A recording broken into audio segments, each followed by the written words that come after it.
everybody today. We're going to be taking your questions at the end in about 45 minutes or so. So type those in. And in the meantime, we're going to talk to you about our process. We're going to show you some clips. You're going to get to know these amazing ladies.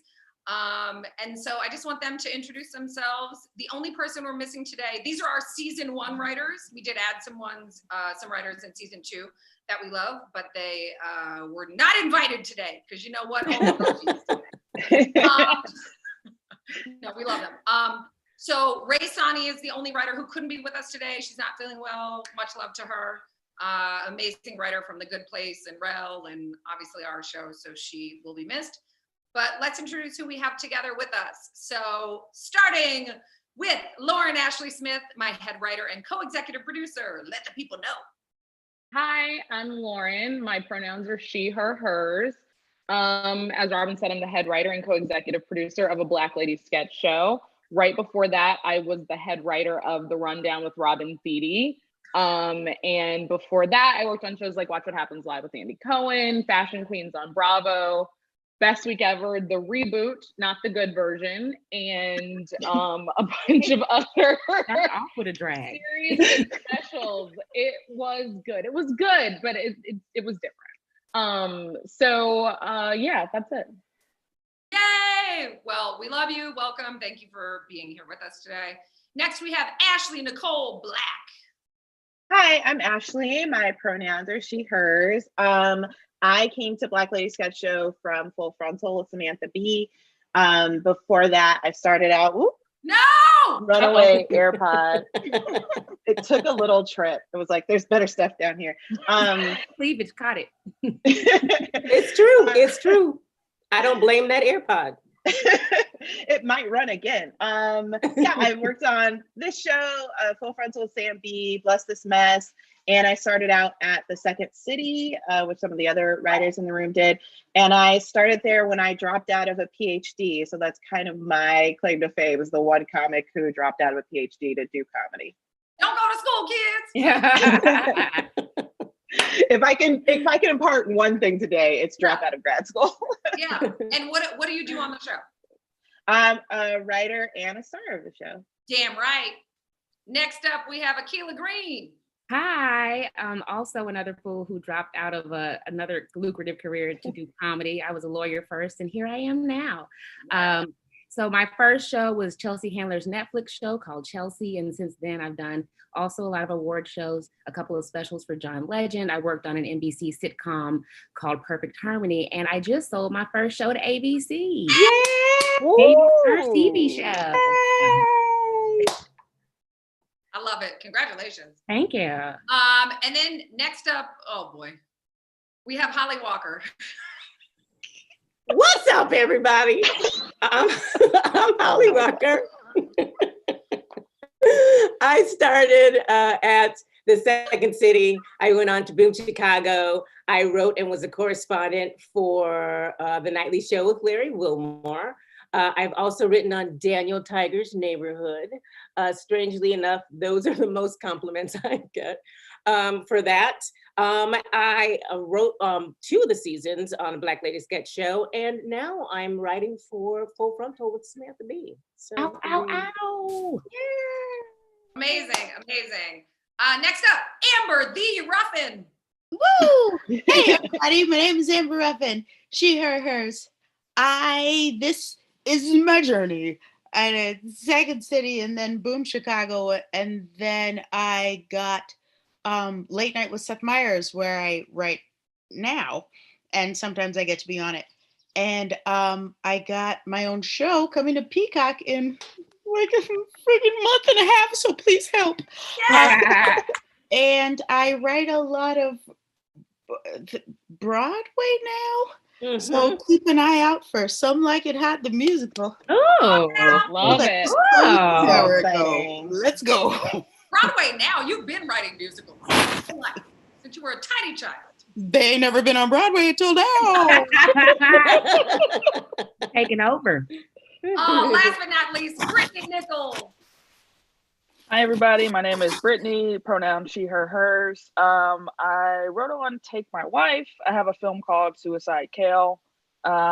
My latest thing was The Circle on Netflix. If you watch the show, where everyone was locked in a room, much like we are now. And that's about it. Yeah, I did MTV VMAs, a bunch of other random stuff. Love it. Love it. Well, we are thrilled to talk to you guys today.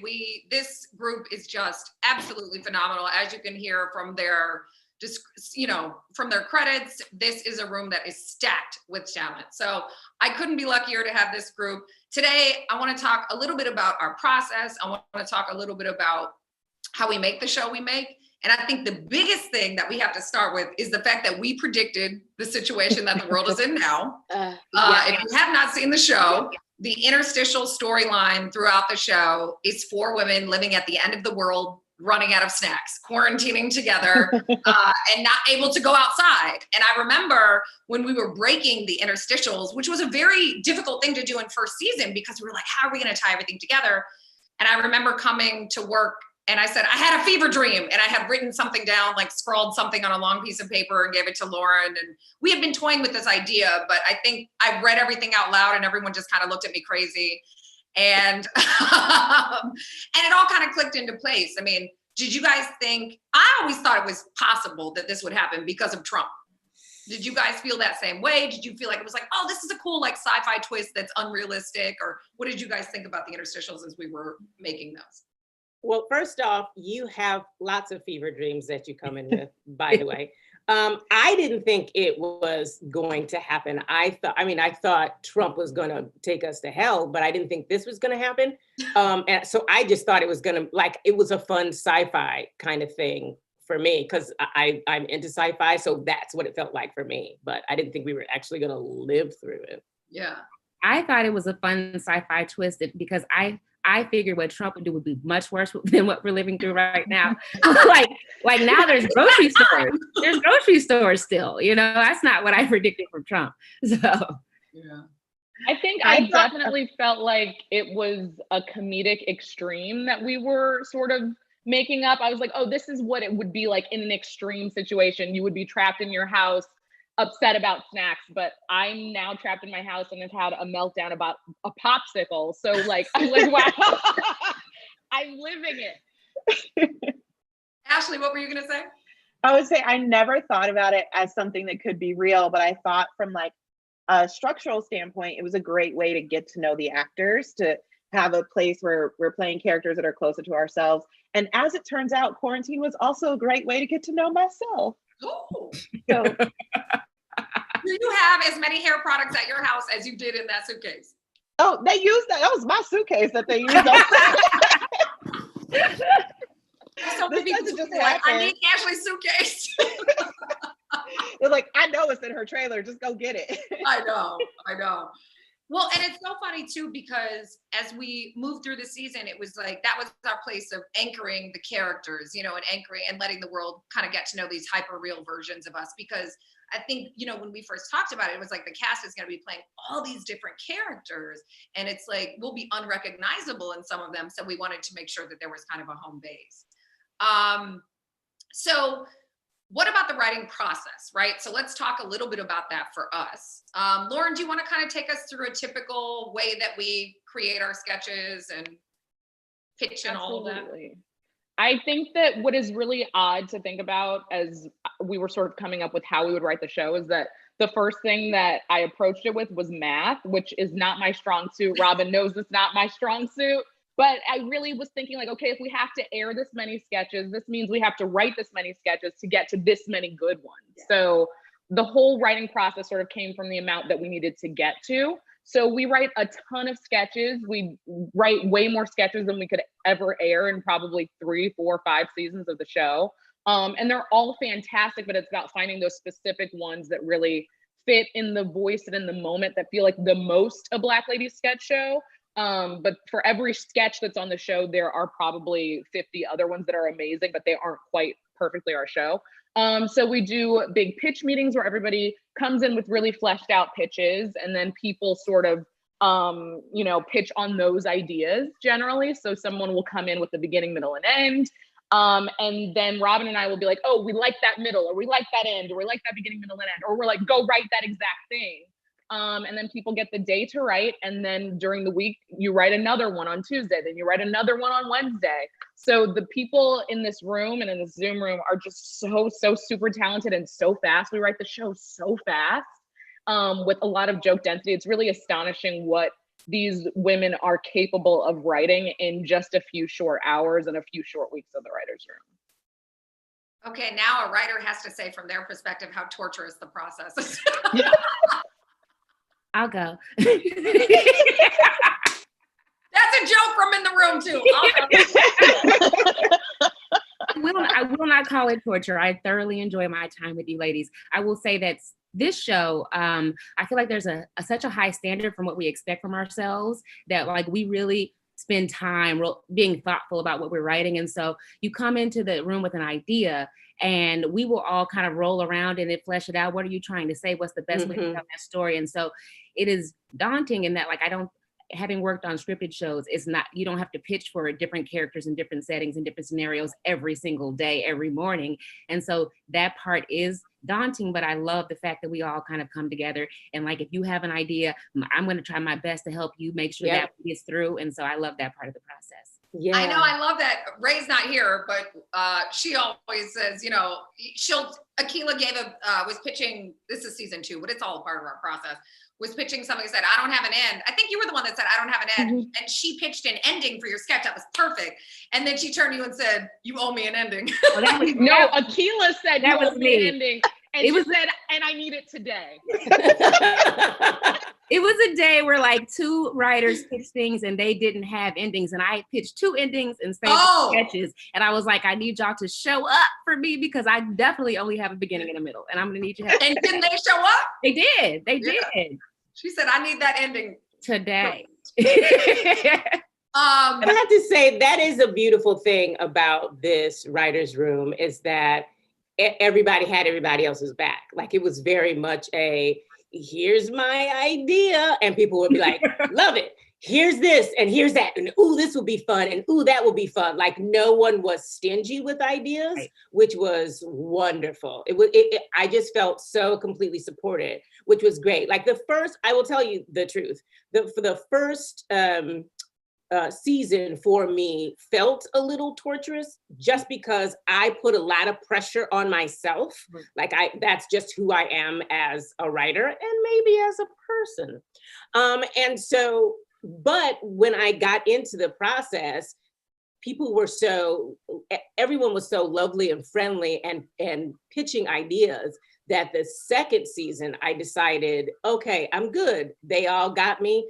I can be the nutball that I am and then go in there with the ideas that I have because they're gonna support and everything that I do. So yeah, I mean, I thought it was a lovely writing process. Well, that's so interesting, right? I think you've spoken to something that we've all had, which is that we have this armor when we go into a writer's room, just because of our former experiences. We're used to having to explain ourselves, our culture, our womanhood, our Blackness before. And Ashley talks about this. She talked about it in the cover story of Variety today. Thank you very much. Was it Variety or how? It was Variety. Right.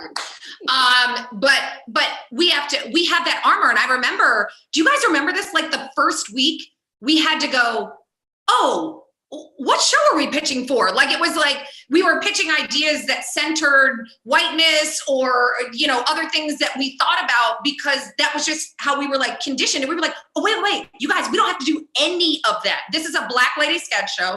Let's create 3-dimensional characters and grounded stories and narrative sketch and full beginning, middle, twist, end. Like we really, in that first season, were able to figure out the dynamic of how these sketches had to be written. And like Lauren said, the math of it, but it was deconditioning ourselves from all the things we've been beaten down on other shows first. And I think that was so cool. I see you a lot of nodding of the heads. Yeah, yes. I mean, that was one thing I don't think I noticed until we had that conversation just about what the expectations for the room were. I think especially as a queer person, I'd gotten used to being like, all right, F you guys, like I'm writing this from my perspective and I'm not going to explain anything. And to realize that I hadn't been given the opportunity to do that with my Blackness was like something that I walked away from the room with and take that with me in every project that I've done since then. You're like, my shit's super black. It's really such an interesting feeling though, because when you're used to being the only whatever, black, a woman, queer, all three, two, whatever, you have this muscle memory of being like, you know how, and then you take a deep breath to explain blah blah blah. And then it was like, you know how, and everybody goes, mm-hmm, you go, oh.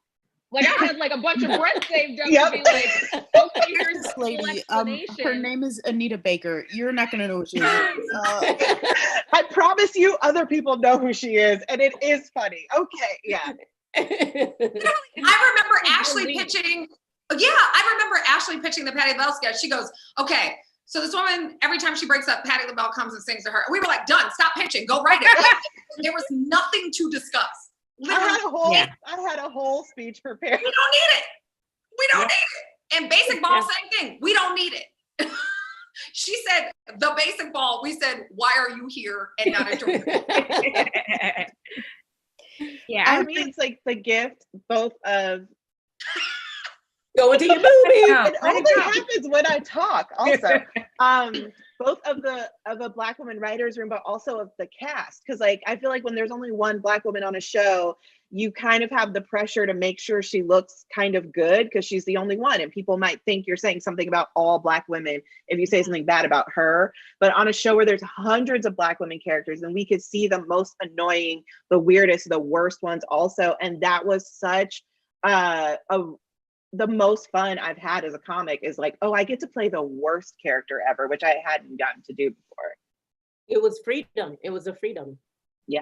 I want to thank you for that, Robin, because this is the first show that I've like walked in and been like, oh, let me rejigger my entire way of thinking about things. And so it's something that I carry now with when I'm writing new projects. And I don't think I would have had that if it weren't for this room. So I appreciate that confidence, right? And nobody can take that from you. I mean, I think that's what Brittany, you were getting at too, is like, no one can take that feeling of that empowerment, and it's entitlement, but not in a bad way. It's just superior confidence that like, A, I belong here, B, I know my ideas are fucking fantastic, and C, you deserve to listen to me without me having to over explain where I am. Maybe you need to go Google something after my pitch. You know? So she was really famous in the 80s. No, I swear. See, look on Wikipedia right here. It says.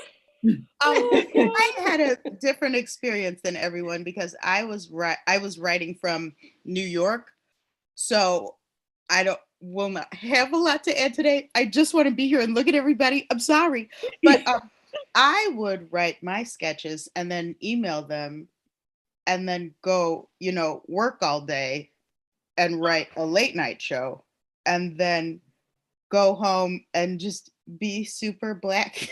And it was great. I was on the other side of the country, but it still felt friggin' just great to be able to not have to explain any joke. You can just let it out. So then all the sketches can be 100% jokes. You know what I mean? Absolutely. And developing those characters too. I think this is something you guys are so great at, is like really giving us those three-dimensional characters. And like Ashley, you were talking about as well, being flawed and being annoying. And, not every woman has to be a strong Black woman, although there are plenty of them in the show. It's like when you get to paint with all the colors in the palette, and shades of these characters, it just frees you up to do so much. And we do everything on this show from Akila's murderous sketches to Brittany's sci-fi sketches and Holly's sci-fi sketches and Ashley's just ridiculous, way too expensive sketches. And here's Ashley's pitch. She's like, okay, so we need 3 Michael Jackson songs and a Beyonce song. This is my reputation on every show, by the way. I am always the most expensive writer on every show. I know, but keep doing it because listen, I'm going to find the money. But But yeah, I think, and the other thing was the cinematic vision of the show, right? So we talk about the show looking like it's on HBO and holding ourselves to a different standard. And how did that affect you when you were writing? Did that free you up to be able to think about different things that we could shoot visually? Or in the first season, was it kind of hard to know what the show was going to look like? For me, it was freeing because I was like, I'm just going to write whatever and let them figure it out. Like, I just That's not my problem. That is above my pay Fine. grade. You guys do what you want to do. I'm just gonna write. So that was fun. And it also allowed me to take any movie genre that I wanted and like sculpt a scene for that, because I knew that it could be figured out. So Yeah. it was very freeing for me. Oh, that's a good point that people probably don't know. Each of one of our sketches has a film or TV aesthetic ascribed to it by these writers. They don't just write the jokes. They write a full narrative sketch, telling a story, developing three-dimensional characters. But in addition, they have to do a full page breakdown of, does this look like a David Lynch film? Does this look like A League of Their Own? What does it look like? What are their locations? Break down all the characters, even if they only have one line, full descriptions. Like the amount of work you guys do on sketches. Well, me too, I write sketches too, but I'm just saying, you guys carry the brunt of that weight, and it's a ton. It's a ton. It's not just like farting out a couple of jokes. I personally was very excited about the fact that we had a nice budget so we could look good. Also, like instead of just being funny, we also get to be glamorous, and like it's gonna be a high production value, which, you know, I think when writing, you're like, oh, I don't have to put brakes on myself. You know, Right. they will figure out how to make this look really good. Yeah, our wig budget was crazy. Yes! Yes. Wigs. Okay, so I'm gonna get to some clips for people who, I mean, I don't know who watching wouldn't have not seen them, but let's get to the first clip. This is from Exit Row. Sir, are you ready to provide a verbal yes? I mean, I felt like I said that. Yeah. You know it. Okay, so what do you say? Yerp. Yes. Yam. Yes. Yaman. Yes. Yodel. Yes. Yoshi. Yeah. That was just a sound. Yeah. Yes. Yeah. Does this even work? Ma'am, could you please not do that? Because you over here talking about, ma'am, can you not do that? Excuse me. Let me ask you one more thing. How much does this job pay? How much does this job pay?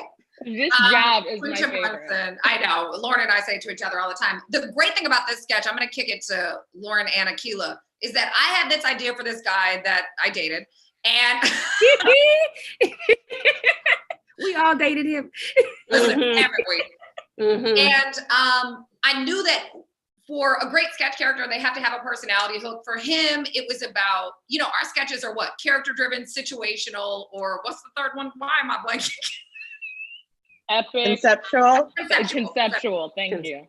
Situational, conceptual, character driven. This one is definitely character driven. They're all kind of part of one of those three, but this one is fully character driven. We knew that Chris could not answer in the affirmative. He couldn't say I do at the altar. We knew he wasn't going to be able to say yes, verbal yes in the exit row. But when it came to creating Quinta's character, Lachelle, we hadn't really figured out her hook. So Akilah, you want to talk about what you did there? Oh yeah. So we were, you know, we didn't want her to be a straight person, right? We wanted her to also have a comedic quirk. And so Lauren and I sat down and we talked about how we needed something for Lachelle. And I came up with the idea that Lachelle always has questions. And I based that on my own personality because I want to know who's going to be there. What do they want? What do they need from me? Am I supposed to bring something? What time does it start? What time does it really start? And then the exit row premise was a great, you know, because the question really for me is, why would you trust me to save anybody on this plane? And so does it pay? Why are you asking so much of me? And so that's how we came up with Lachelle. I just wrote down all the questions that came to my mind if somebody were to come to me and ask me to save their life on a plane for free. You wrote it in a whole thing, by the way. You wrote it in like 15 minutes. She was like, oh, I'm done. Yeah. Lauren, you want to talk about how the dynamic of those characters work in our no straight man kind of policy? Absolutely, because for me, as Akilah said, we didn't want her to be a straight man because it's just more fun when you get to see, like, it's a funny sketch if this dude is the worst, but it really opens up your world if they're both the worst. Like, it just makes it so much more funny, so much more dynamic, so much more sustainable over it's the difference between a 90-second sketch and a 4.5-minute sketch. When you have two characters that are the worst, they have the same game, but they're playing it differently. And for us, we always want to make sure that our characters are not just there as placeholders or as like a solid wall for the funny person to bounce jokes off of. We want everybody to get to play. And I think that kind of comes from maybe not consciously, but subconsciously, the way that Black women have been treated in sketch, which is often to the side of the main action or the straight man or the like, honey, stop that, or, that playing that kind of role. And I think it was really important for us on this show to show the depth and breadth of Black women's comedic abilities. And you can't do that if half the characters in the sketch are the straight person. Yeah, or the nag or the whatever. Yeah, it's just a waste of time. And this amazing cast. Right. Okay, great. Let's move on to the next one. This is Hurtep Homecoming. This blood diamond on your finger is just a symbol of your ideological entrapment. Ring, ring, slavery's calling. You promised you wouldn't do this. And that doesn't make any sense. No, what doesn't make sense is y'all jumping the broom. Haley, now is not the time. Well, how many Caucasian seconds must pass before it's time for me to speak the truth? Oh my Open your gosh. ears to blow your mind, original people. Jumping the broom was not something our continental ancestors did, no. There weren't even brooms in Africa because there was no dirt. See, the Europeans just put sticks in our hands even though they had been using vacuum cleaners since the Middle Ages. Think about it. Dyson breaks down to die. Son, they want us to kill our children. How many Caucasians? I want to say something about that sketch that I just want to point out, because we do internal table reads of all of our sketches. And so we would like, as the writer's room, just read sketches out loud, because that's how you hear what lands, how you hear where, things need to be trimmed out. And so Robin, we're not like giving Ashley and Robin characters that we're like, oh, you're definitely playing that on the show. Sometimes they just are reading characters to read them, see how they sound. And I think it was the first time that we read the Hurtep script that it got up on its feet. And originally the character did not say CCC all the time. Robin did it in the table read because I think she couldn't get her page to turn or something. And so she kept saying C because the page That's exactly what happened. And once we heard that like clicked in, I think, for everyone in the room as we went forward in writing for that character. It really became a part of the voice. And so part of what is so great about this room in particular is having the performers in the room, because you get to have those discoveries. Yeah, that character is super stupid. And Dr. Hadassah Olayinka Ali Youngman, pre-PhD, it's truly, I think that was Ray's idea, right? That was Ray Sani's original idea. And it was definitely somebody that I very much went to college with and have known and seen on Twitter in the days since, kind of an amalgamation of a bunch of people. But the funny thing is, everybody keeps asking me, oh, can you do Hurtep? And what would she say about what's going on in the world? And I'm like, y'all know what she would say. But also I just don't have the blonde dreadlocks at home, so I can't shoot it. But that one also was interesting too. Shout out to our director from season 1, Dime Davis, the incredible Dime Davis, and our art directors and our art department, Cindy and Michelle, an all Asian woman team, Black woman director. You wouldn't believe what that room looked like before we shot that sketch. And our director was able to block it in a way that really made the most use of that soft pink. It's such a funny visual juxtaposition, that really soft pink, floaty kind of looking wedding reception with this woman who's just spouting all of these insane things. And she was like, no, you're not going to sit at the table. You're going to get up and stand there in front of the crowd and make that speech. And I was like, oh God, okay. And then she got me to the place where we just started improvising, and that Dyson line was just improvised on set.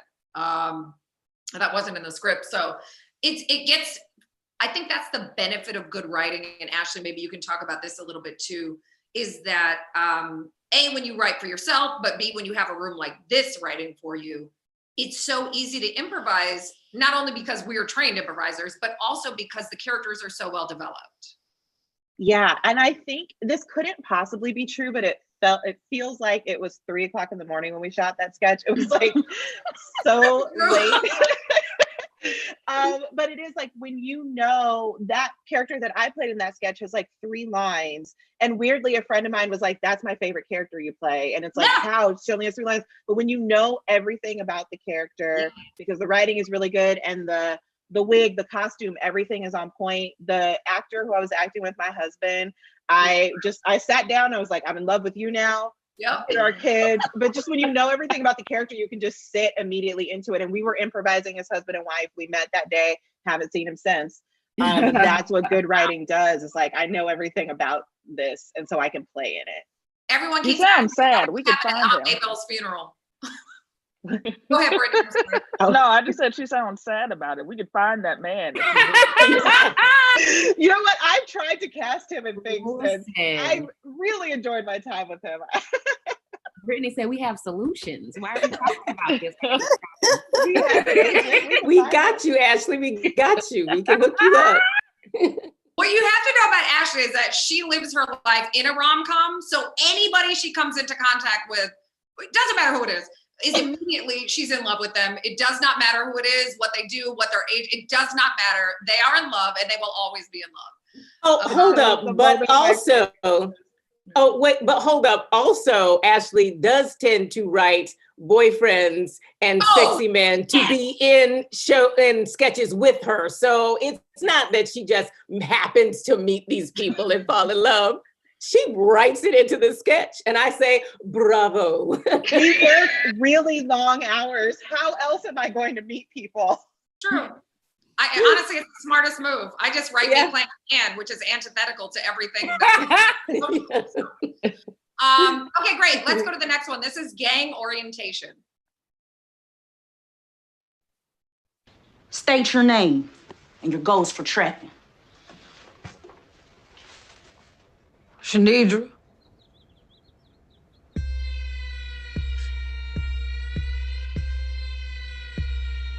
Why you sitting there looking all blippity stupid? You asked me my name, Shanidra. I also asked for your goals. Oh, to bang? Okay, you too cool. You can't introduce yourself with enthusiasm. You've been a reef for what, 5 minutes? You already trying to stunt?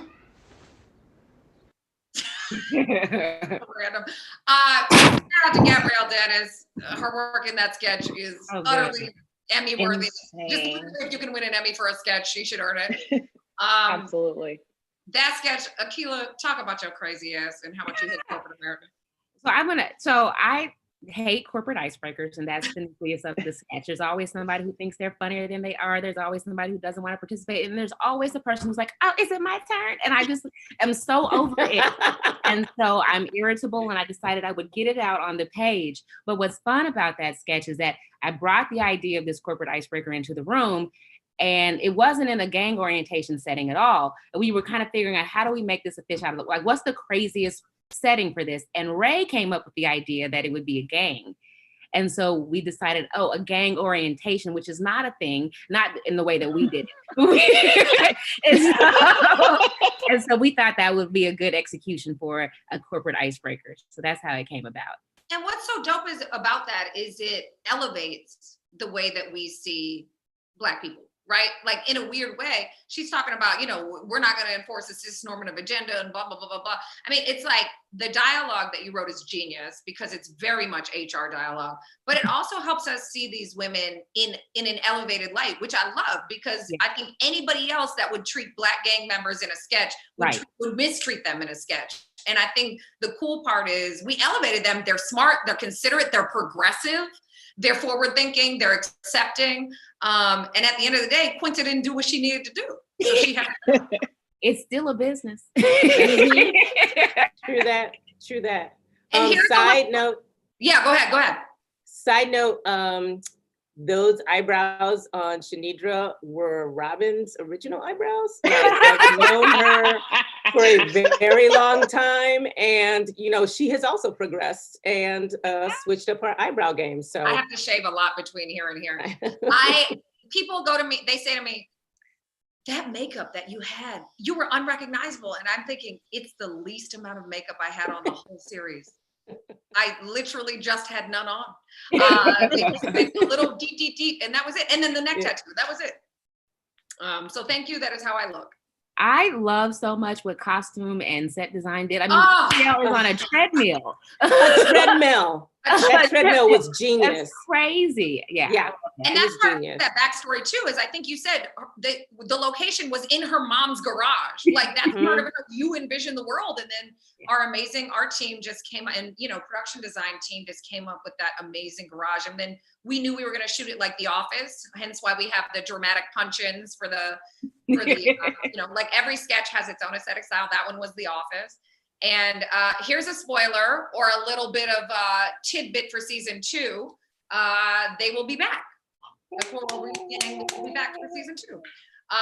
Honestly, to no one's surprise. And I will give an update to all the people who are listening and watching now. Season 2 is written and ready to shoot, but COVID had other plans. So we did not stop working. We went right from season 1 right to season 2. So everybody in my comments, like, where y'all at? Why ain't y'all doing season 2? You don't want us to die from COVID. So we will shoot it as soon as we can. But we were right about to shoot right before it went down. So we apologize, but we will be back as soon as possible. But we do have a season 2. Thank you, God and HBO. And then let's get to our last clip, which is quite possibly, it's not our most watched sketch, but it's very close. This is Courtroom Kiki. I'd like to call this evidentiary hearing to order in the civil matter of Trina's Vintage Furniture versus Sweet Song Restaurant. First order of business. Do you queens want to get lunch after this? I would like to submit to the court that Your Honor is welcome to dine in Sweet Song anytime. Objection, Your Honor. Dining at defendant's restaurant would be prejudicial. You're right. But if you do go, plaintiff's counsel likes to eat too. Sustain. Excuse me, this isn't professional. You know what, Trina, let me handle this, okay? I got you. Rude. The fact that Brescia types on beat and there was no music when we were shooting is So funny. That's so funny. honestly, wow. That sketch brings me so much joy. Ashley, that's your sketch? You want to talk about it? Yeah, it's kind of a classic way that I come up with sketch ideas when I'm stuck, is like take something, a very small thing from real life, and see how far out you can blow it up. So like the Patti LaBelle sketch was like, I was listening to it and I was like, this is the perfect breakup song. Okay, how much bigger can it get? Patti LaBelle's really here, not just me listening to it in my car. And with that one, it was, I love that silent moment when you see another Black woman in a space where you've often been alone and you guys just kind of give each other the look in a way that nobody else knows what's going on. And you're just like, I'm happy to see you here. And so the genesis of that sketch for me was like watching each woman see the next Black woman and get more and more excited, like, oh my gosh, we might get a whole courtroom of just us. And then just blowing that out to its natural conclusion that like, they're so excited to see each other. They're having a hard time doing the case, but they're still going to do it because they're professional and that's how we are. And watching it just then, the other gift is like the cast is so good. So those switches are actually really hard to play, where you're like playing one thing and then on a comma switching to another thing. And you can only like, that's what makes a sketch funny, but it's only going to work if you have actors who are that technically good to be able to pull it off. So which is great. I want to give kudos to the cast, to you, Ashley, to Gabrielle Dennis, and to Quinta Brunson, in addition to our 55 guest stars in 6 episodes. Literally no moment of screen time is wasted in this show. And the compliment I get all the time is that cast is so good. How did you find them? And I'm like, no, y'all just been ignoring them. Like they've been here, right? Like they've been here, and I knew them, and I knew Gabrielle back when she was doing stand-up and sketch years ago. And Quinta, I mean, it's like, how do you not know? Ashley has an Emmy. Scoot over, do this, Ash. Let's see the Emmy. There it is. Yes. And how did I find them? They have been right here in plain sight, and it's just ridiculous that it takes a show like this to showcase a micro amount of the amazing Black women talent that's out there. We're so excited to have even more people come play with us in season 2. I think the cool thing is we always get tweeted and stuff. I know you guys do too, like Black lady lawyers, Black lady dentists, all that kind of stuff. Black lady writer's room. That's what it was. Black lady writer's room. Yep. Every morning. It was fantastic. We always sneak songs into everything. I think that's just kind of our natural. We were very careful, like, okay, we can't be singing and dancing and everything, but like all the time. I know. Can I say a little bit of tea? I won't spill all of it, but there was a different song that was supposed to be in that sketch that we couldn't clear. Yep. And so we had to write a song in place of that song. And I think that is one of the best setbacks that we had during the first season, because I feel like Black Lady Courtroom is much more resonant than Very much. us using a song that people like. I feel like it was a happy Yeah. mistake. I forgot about that. Mm-hmm. Are there any other things that you guys remember like that from season 1 that happened? Any kind of, I'm sure that stuff happened all the time. We have bad memories. Okay, so I just want to, we have a couple of minutes and I'm going to get to Q&A. What do you guys want to tell writers who want to do what we do, who want to get in this business? Sorry, there was a fly. I'm not crazy. I think that the most important thing you can tell new writers is, in order for you to be hired, you can't just say, I'm a funny person, I know how to write. That's not enough, it's never enough. You have to have a body of work that you can point to. Now, does that mean 1 million perfect YouTube videos with 1 billion views? Absolutely not. All you have to do is get to me. You know, all you have to do is show me your funniest you, whether it's on paper or in a YouTube video no one has seen. And then I will be able to see it. You know what I mean? The people who are doing the hiring can see your talent. We can see it definitely. You don't even have to worry about it. All you have to do is produce work, and then so that we can find you. Yeah, I love would that. second that. Yeah, go ahead, Ashley. I would say I love that because it's work that people can see in some way. And I think people get told, make a web series, and that's so expensive. It doesn't have to be that. Have a hilarious Twitter, have hilarious videos on your Instagram, do live shows. Doing a live show in a theater is like the smartest thing you can do, and invite people to come see it. Just have something that's available for people to see. And then the other thing I would say is you should learn everything about how to write. Learn all the structures, learn all the formatting, learn, even if you want to be a comedian, learn how to write a drama, but don't learn from other people what to write. Like, the thing that you bring to it is what is the content that's on your heart? What's the story that only you can tell? And so when people are teaching you structure and how to do it, learn all that, but don't confuse that for what to do. That's the thing that you bring to it that nobody else can. I agree with that. And to both of those points, I think that you should also, if you were writing, write your voice, write what is true to you. Don't try and write like someone else, write you. Like, I know you have to do spec scripts as well, where you have to make sure that you can write in other people's voices. But if you're writing your own stuff, make sure that it sounds like you. Like, I remember writing for the nightly show, and we would have scripts due in the morning, and I would write out something and end up like needing jokes in these two or three spaces. And I would write stuff that I was like, well, that's just dumb. Like, it's funny to me, but I don't know if it's funny to anybody else. And then, but I would write them in and then run out of time and not have time to replace them. And those were the jokes that resonated with people, the ones that sounded like me. So write you, like we have, there's only one you, and we need to see that funny, that heart, that gorgeousness of you. So put that out there. Yep.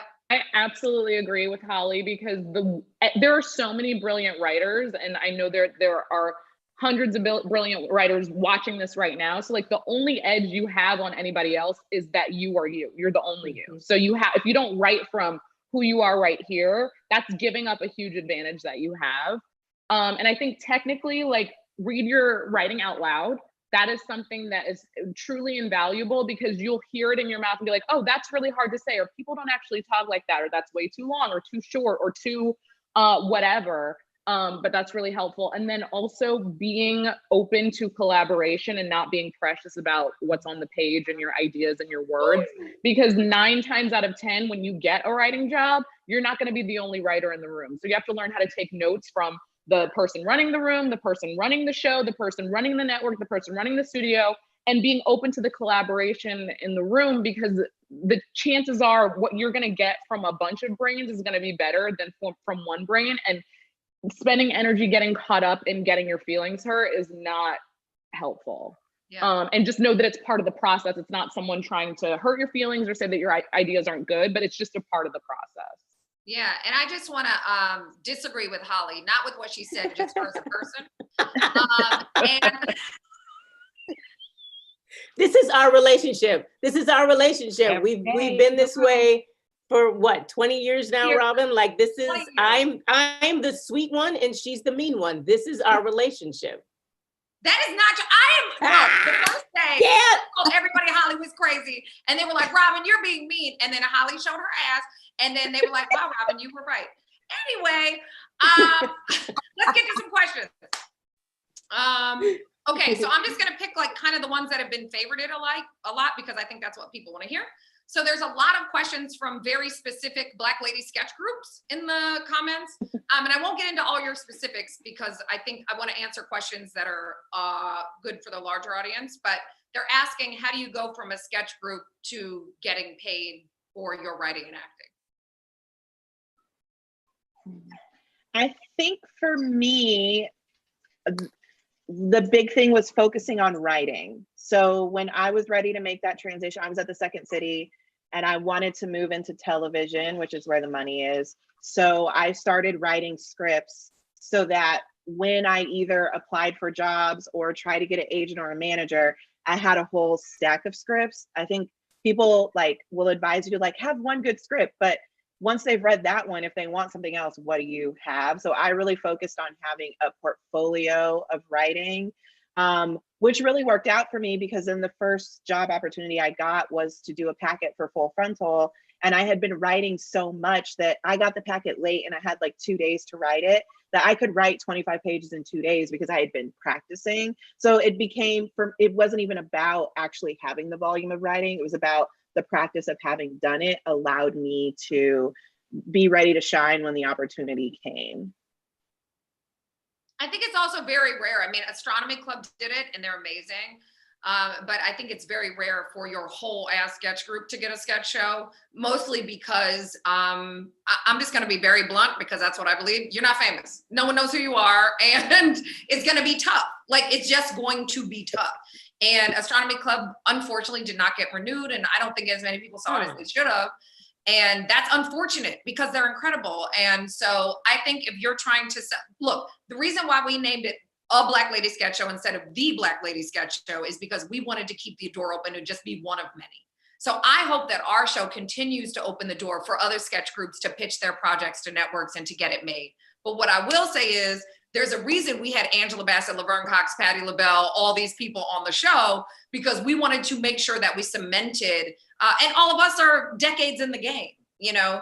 So is your sketch group going to immediately get a TV deal and get on TV? Maybe not, but I can tell you that the reason why I became head writer at Larry Wilmore's show is because he saw me in a sketch group, a Black lady sketch group, years and years ago and didn't forget.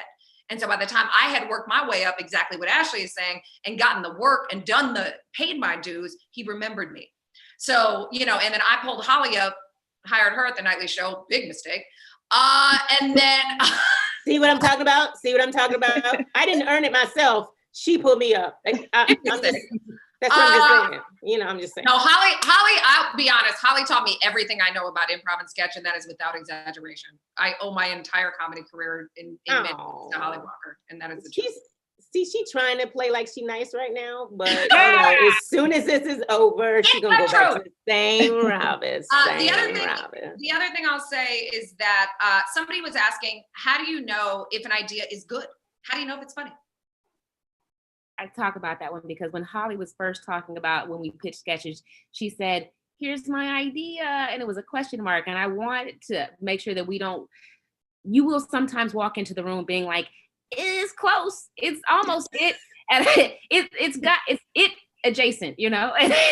And so you don't know. You really often, there are a couple of times when you walk in and you're like, bam, this is it. I haven't experienced it, but you know, I heard about it. And so even the one sketch where I was like, it turned out okay. I really walked in the room like, it's gonna be terrible. So I feel like you should let yourself off the hook for that one. You go in there with what you think is good, what you think is the best, and recognize that nobody's really walking in with a perfectly formed idea. It's a rarity and it's okay.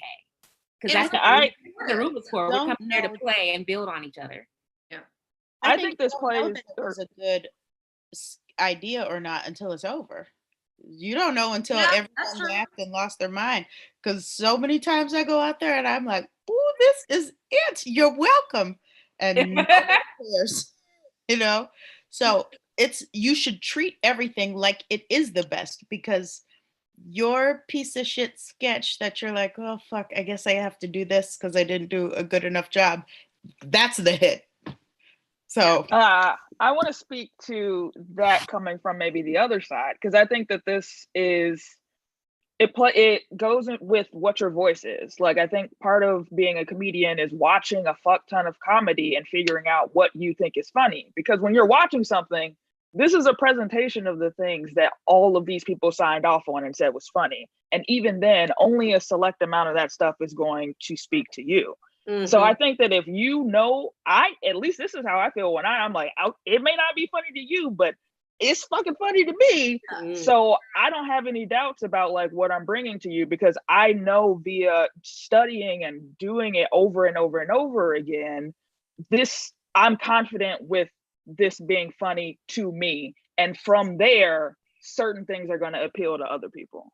That's like, I will throw myself under the bus, because I absolutely agree, Brittany. When the words Flintstone dick came across my desk, I was like, I don't get it, but I can tell that it sounds funny. It sounds funny. I was like, it's not for me, but I can appreciate that it's funny. So let's do it to it. And there's something about when someone feels like they're so delighted in it themselves. There's some things like we're not going to always understand fully or be able to sit in the absolute perspective of like, this is speaking to me. But when the person that is presenting it to you is so convicted that it is so funny, and it's like, trust me to land, like there are some sketches, like I think the maybe even the Roman Jalissa sketch from season 1, where we put it in a packet, and like some people were kind of like, we're not sure.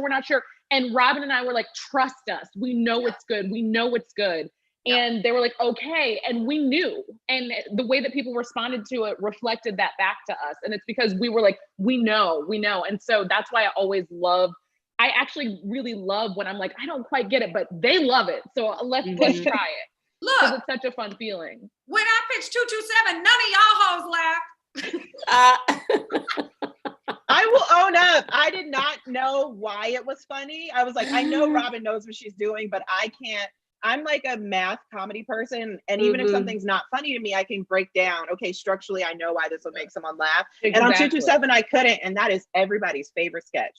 Sometimes you just don't know. Yeah. And I think that's where your showrunner has to be right. And that's where, and I'm going to say it. No, I'm not. Don't do it. Thank you, Akilah. Cynthia yourself. It's okay. Cynthia yourself. I'll say this about our show. I am the ultimate arbiter of what's funny on this show, right? Like at the end of the day, I'm the one who says out of that room, it's Lauren. And then at the end of the day, I have veto power if I want it, but try not to take it as long as I can tell it something's funny. But I think I have because I am very bad at math. The thing that I have is a click. I talk about the click, right? So when I know something's funny, it clicks into place and I feel it in my body. And I can't explain it any more than that, but I know something's funny. And I've had many sketches that you guys have written season 1 and 2 that have clicked, but they just haven't happened because maybe we didn't communicate it clearly to the network or we couldn't produce it in the way we wanted to. But if I don't get a click, it's probably not going to get on the show. Like it has to click for me in some way, even if I don't fully understand it. But I think it's about developing. You only develop that sort of extra sensory feeling when you just do this for a long time. And you guys have all been doing it for a long time. It's the reason why Ashley and Lauren, you can say that. I didn't know why it was funny, but I knew it would be, or whatever. But also there were sometimes I just had to be like, I know this thing is funny. We're going to do it. I know it's going to be great. And there was not one sketch that I said that about that didn't end up being funny. There were some things that like we didn't have time to shoot as well as we wanted to or whatever, but that's all like technical behind the scenes stuff. I think at the end of the day, I also hired very different writers, I think, as people who are watching can see, with very different tastes. I think a lot of people would think, oh, it's a room full of Black women, so they're all going to have the same ideas. And that couldn't be further from the truth. We all come with different levels of education. Some people had full careers before this. Akilah was a lawyer and a lobbyist.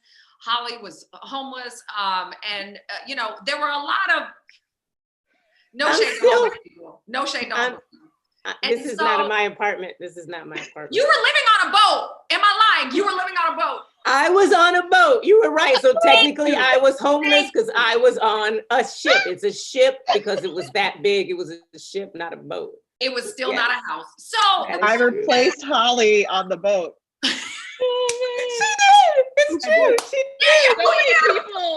So many people here have lived at sea, and we respect it.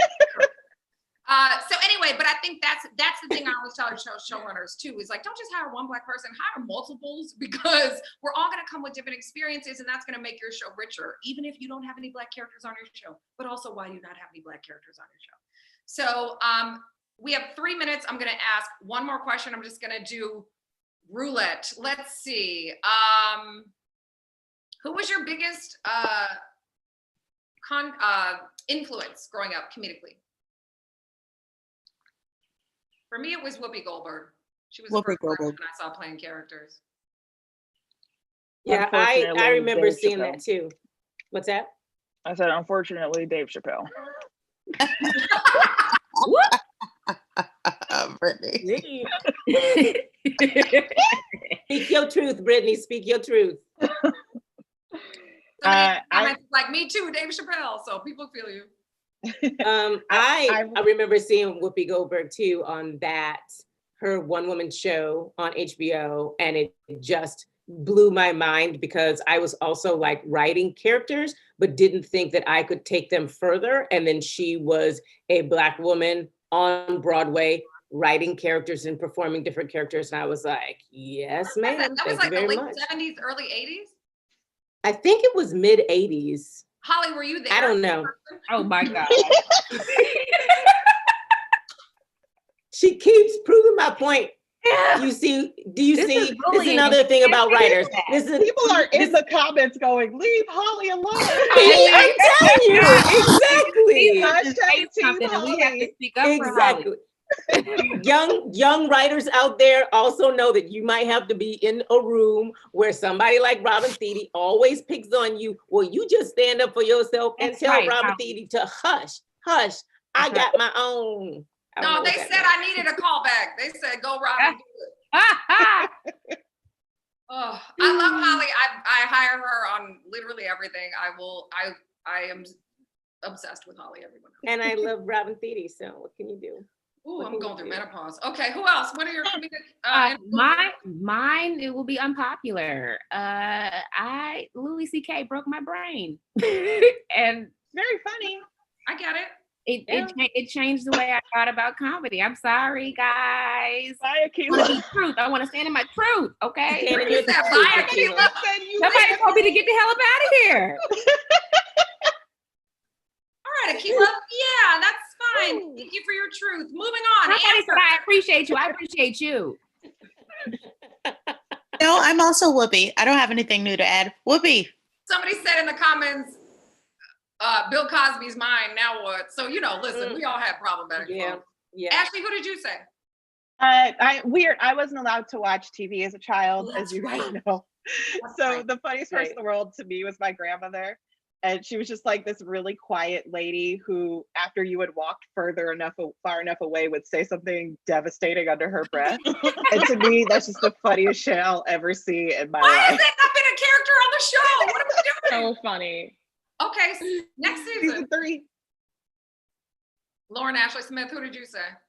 I would say the whole institution of In Living Color, like, 'cause that was the first time I saw more than one Black person like being funny and just playing characters, and the joy that emanated from the show and the quotes and the really amazing character work and performance and writing was really just really stayed with me. And then as I got older, I really looked to Tina Fey because once I realized that people wrote TV, and then I realized, oh, she was the first woman to be the head writer of SNL. I was like, how has that not happened already? But also that gave me something to aim for. And then when you became the head writer of The Nightly Show as the first Black woman, that gave me something else to aim for. I'm a writer, but I'm not very imaginative always in my real life. And so I often have to see things to understand that I can do them. And so to see those things happen really helped me and made me really keep working at it. You got that's the same. Oh, go ahead, Amber. I said, you got to see it to be it. Well, yeah. That's right. Yeah, I mean, and they looking that's at it why right it will now. be. Yeah. So I just want to say thank you. We are out of time. Ladies, you are literally the cream of the crop. You have revolutionized this industry.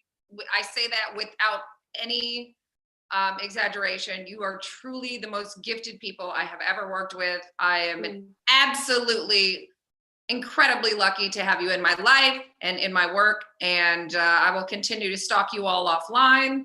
Wear your masks, wash your hands. People take care of each other. And, at the end of the day, we're just a Black lady writer's room. This is awesome. Thanks, everybody. Love you guys. Bye. Thank you so much. Bye. Bye.